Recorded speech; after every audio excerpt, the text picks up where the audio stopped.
আমি খবরের কাগজে, দুটো খবরের কাগজে কাজ করেছি, এই জন্য পোস্টারে লিখেছি। আমি তো চেয়েছি কবিতা। আচ্ছা, আপনার আপনার মতো অভিজ্ঞ, আপনার মতো মানুষ যদি বর্তমান সরকারও তারা যদি আপনাকে কোনো প্রস্তাব দেয়, রাজনীতি দূরে, আপনি যাবেন সরকারের কোথায় ডাকে? যাবো?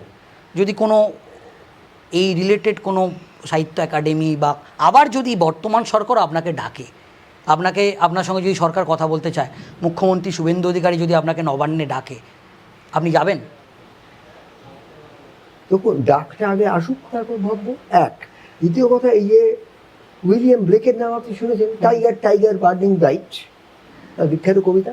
টাইগার টাইগার বার্নিং ব্রাইট, এইটাতে উইলিয়াম ব্লেক কেন টাইগারে আই ব্যবহার না করে ওয়াই ব্যবহার করেছেন টাইগার বানানটায়, এটা কেউ আমায় বুঝিয়ে দিতে পারবে? উনি ওয়াই ব্যবহার করেছেন এই কারণে যে উনি ইউথের কথা বলেছেন, এবং উনি ওই কবিতাটার মধ্যে গোপনে রেভলিউশনের কথা বলেছেন। এটা আমায় যে বোঝাতে পারবে, আমি তার কাছে যাব। লেডি ল্যাজারাস বলে যে কবিতা আছে ইয়ের, আপনার সিলভিয়া প্লাথের, লেডি ল্যাজারাস তো হয় না, ল্যাজারাস ছিলেন যিশুর অনুগামী, তিনি অবিবাহিত ছিলেন। তাকে কবর দেওয়ার পর যিশুর মনে হয় যে তিনি যে তার বন্ধুকে কত ভালোবাসতেন তিনি বোঝাতে পারেননি, এই জন্য তিনি তাকে কবর থেকে পুনরুত্থিত করেন, রেজারেক্ট করেন, এবং ল্যাজারাস অভিভূত হয়ে যান। এইবার তার কত বছর পরে সিলভিয়া প্লাথ লেখেন লেডি ল্যাজারাস, কারণ তিনি তিনবার আত্মহত্যার চেষ্টা করেছেন, দুবার চেষ্টা করেছেন, তৃতীয়বার সফল হয়েছেন। এই লেডি ল্যাজারাস কবিতা যদি কেউ আমায় বুঝিয়ে দিতে পারেন, যে বুঝিয়ে দিতে পারেন তার কাছে যাবো। সে যদি বয়সে আমার সন্তানের বয়সী হয় তার কাছে যাব।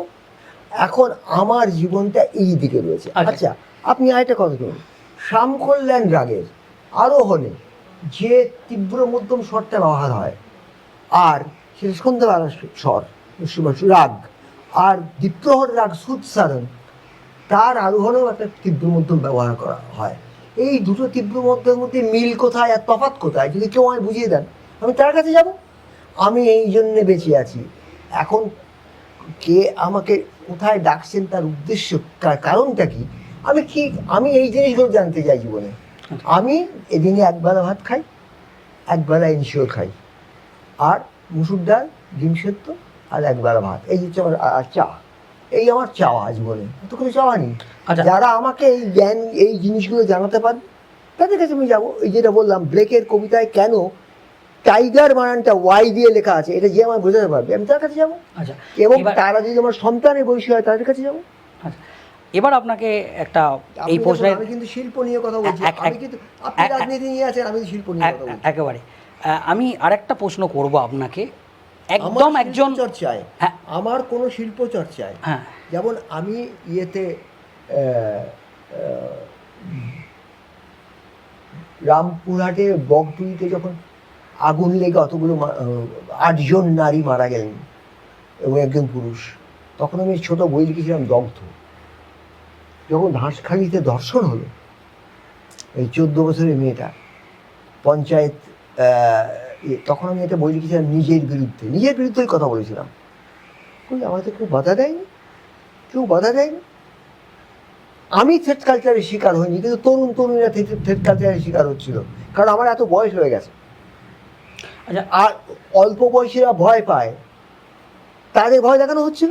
সেই যারা ভয় দেখায় তারা আজকে মঞ্চে দাঁড়িয়ে আছে এবং বলছে আমাদের আটকানো হয়েছিল। কখনোই তাদের আটকানো হয়নি, কিন্তু তারা বলছে আমাদের আটকানো হয়েছিল, এবং সেইটা সম্পর্কে বর্তমান সরকার সতর্ক থাকলে যথেষ্ট হবে। আচ্ছা, আর একটা প্রশ্ন আপনাকে সরাসরি করব, সেটা হচ্ছে মমতা বন্দ্যোপাধ্যায়ের সরকার যে 15 বছর চলেছে, একটা নতুন সরকার এ রাজ্যে এসছে, একদম আপনি একজন কবি হিসেবে এবং আপনার একজন নাগরিক হিসেবে, এই সরকার এখনো পর্যন্ত এই 78 দিন 80 দিন যেভাবে চলছে, বা আপনার ব্যক্তিগত মতামত আমরা জানি। আমার বক্তব্য হচ্ছে যে তসলিমা নাসরিনকে যে ফিরিয়ে আনা হয়েছে, এবং তিনি এখানে এসেছেন আপন মনে এবং কথা বলতে পারছেন এবং নিজের বক্তব্য তুলে ধরতে পারছেন, এবং সেখানে বলা হয়েছে এই রাজ্যের যিনি প্রশাসনিক প্রধান তিনি বলছেন আমি এবং আমার প্রশাসন তাকে বলছেন তিনি যখন ইচ্ছে আসবেন, যতদিন খুশি থাকবেন। এটা তো বাস্তব একটা প্রাপ্তি। আমি একজন লেখক, আমার কাছে তসলিমা নাসরিনকে এই সম্মান দেয়, সারা বিশ্ব তাকে সম্মান দেয়, শুধু পশ্চিমবঙ্গ দেয় না, এটা তো ঠিক নয়। সেটা আজকে পশ্চিমবঙ্গও দিচ্ছে, এটা আমার কাছে গর্বের বিষয়। এটুকু বলতে পারি। আবার অপেক্ষা করি, দেখা যাক ভবিষ্যতে কী হয়। কিন্তু যারা থ্রেড কালচারে ছিল তারাও কিন্তু তসলিমার মঞ্চে ছিলেন। সেই থ্রেড কালচার সম্পর্কে যেন সরকার সতর্ক থাকেন, কারণ তাদের বিষয় রাজনীতি, তাদের বিষয় সাহিত্য নয়। তারা জানতে পারবেন না কারা থ্রেড কালচার চালিয়েছে, কিন্তু তারা কিন্তু ঢুকে পড়বেন সেখানে। সেই বিষয়ে আমি সরকারকে, একজন বৃদ্ধ অবসরপ্রাপ্ত কবি যে সরকারের কাছ থেকে কোনো পদ, কোনো পুরস্কার, কোথাও লেখা ছাপানোর কোনো আশা রাখে না, কারণ সে অবসর নিয়ে গেছে। তার এই কথা থেকে তারা বিবেচনা করে যেন দেখেন কারা প্রবেশ করছে, কোন রন্ধ্রপথে প্রবেশ করছে, তারা আগে তাদের ভূমিকা কী ছিল, এটা যেন তারা ভেবে দেখে। আমি খবরের কাগজে, দুটো খবরের কাগজে কাজ করেছি, এই জন্য পোস্টারে লিখেছি। তা আমি তো চেয়েছি কবিতা। আচ্ছা, আপনার মতো অভিজ্ঞ, আপনার মতো মানুষ যদি বর্তমান সরকারও তারা যদি আপনাকে কোনো প্রস্তাব দেয়, রাজনীতি দূরে, আপনি যাবেন সরকারের কোথায় ডাকে? যাবো? যদি কোনো এই রিলেটেড কোনো সাহিত্য একাডেমি, বা আবার যদি বর্তমান সরকার আপনাকে ডাকে, আপনার সঙ্গে যদি সরকার কথা বলতে চায়, মুখ্যমন্ত্রী শুভেন্দু অধিকারী যদি আপনাকে নবান্নে ডাকে, আপনি যাবেন? তখন ডাকটা আগে আসুক, তারপর ভাববো। এক, দ্বিতীয় কথা, এই যে উইলিয়াম ব্লেকের নাম আপনি শুনেছেন, টাইগার টাইগার বার্নিং ব্রাইট, বিখ্যাত কবিতা, টাইগার টাইগার বার্নিং ব্রাইট। এইটাতে উইলিয়াম ব্লেক কেন টাইগারে আই ব্যবহার না করে ওয়াই ব্যবহার করেছেন, টাইগার বানানটায়, এটা কেউ আমায় বুঝিয়ে দিতে পারবে? উনি ওয়াই ব্যবহার করেছেন এই কারণে যে উনি ইউথের কথা বলেছেন, এবং উনি ওই কবিতাটার মধ্যে গোপনে রেভলিউশনের কথা বলেছেন। এটা আমায় যে বোঝাতে পারবে, আমি তার কাছে যাব। লেডি ল্যাজারাস বলে যে কবিতা আছে আপনার সিলভিয়া প্লাথের, লেডি ল্যাজারাস তো হয় না, ল্যাজারাস ছিলেন যিশুর অনুগামী, তিনি অবিবাহিত ছিলেন। তাকে কবর দেওয়ার পর যিশুর মনে হয় যে তিনি যে তার বন্ধুকে কত ভালোবাসতেন তিনি বোঝাতে পারেননি, এই জন্য তিনি তাকে কবর থেকে পুনরুত্থিত করেন, রেজারেক্ট করেন, এবং ল্যাজারাস অভিভূত হয়ে যান।